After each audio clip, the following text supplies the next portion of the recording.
Namaskaram. This is the Guru Shivastus Solomonicus. Thank you for joining us today. Many of my chelas ask me, is there such a thing as a soul? And if there is a soul, what is it? Yes, there is such a thing as a soul. Psychology is the science of the soul, or the study of the soul. Martin Heidegger quotes Aristotle in Being and Time. Aristotle, sometimes referred to as the father of science, said, "The soul is, in a way, phenomena." What this means is that the ontology of the individual is their soul. Ontology is the science of what exists. Now, all of the phenomena in the world could be said to be the ontology of the world. But everything that exists in the world is not part of the ontology of the individual, because humans are not the world, and humans all have finite capacity.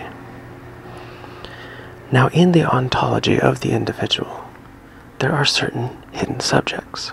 For example, teleology, or time, which means, where does the person begin an event? And there is the hidden subject of relational data, which is to say, what, from the perspective of the individual, is the proper relationship between the phenomena? How am I in relationship with dogs?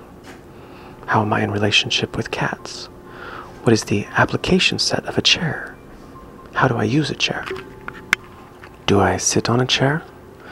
Do I use it to keep people from breaking into my room by propping it under the doorknob? Do I sit on it with my head like Mork from Mork and Mindy? Do I tame lions with a chair? Do I spin a chair while balancing it on my hand? Or do I stack 10 chairs on top of one another and balance on top of them? From the perspective of the ancients, only philosophers had souls because your philosophy was your soul. To be a philosopher was to be rational, which was to be human, or like God. Irrational, non-philosophers were not human, they were animals. Back then, of course, philosophy also had the concept of praxis, which is where the words practice and process come from. It wasn't enough to pay lip service to a philosophy. The philosophy had to inform your behavior, which means you had to walk your talk. A philosophy couldn't be arbitrary, which means it could be used to falsify the philosopher. And a philosophy couldn't be concealed, which is why early Christians were instructed to answer whenever anybody asked them what they believe. Many early philosophers believed that if you walked the path of soul perfection long enough, you would eventually remain conscious after death. This belief is still held in India. My guru, Baba Muktananda, Bhagawan Sri Rajneesh, and Chief Seattle, and many other ascended masters remain conscious after death. A common ancient belief was that women didn't have souls because of their fickle nature and their inability to follow the praxis of a philosophy.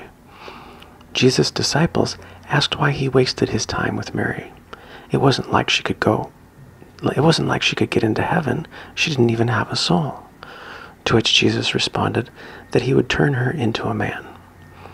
It is said that Jesus cast 7 demons out of Mary. I believe this is a Christian metaphor for purifying all 7 of her chakras. In a manner of speaking, the world is God's soul. As we learn about God by interacting with the phenomenon in the world, it is as though there is a sacred conversation taking place between our soul and God's soul. When a Mahatma, or great soul, creates a philosophy, as others adopt it, it becomes a religion, and the adherents of that philosophy become part of that soul group. That will be all for today.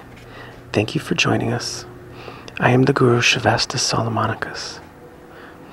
Namaskaram. Sadgurunath Maharaj Ki Jai.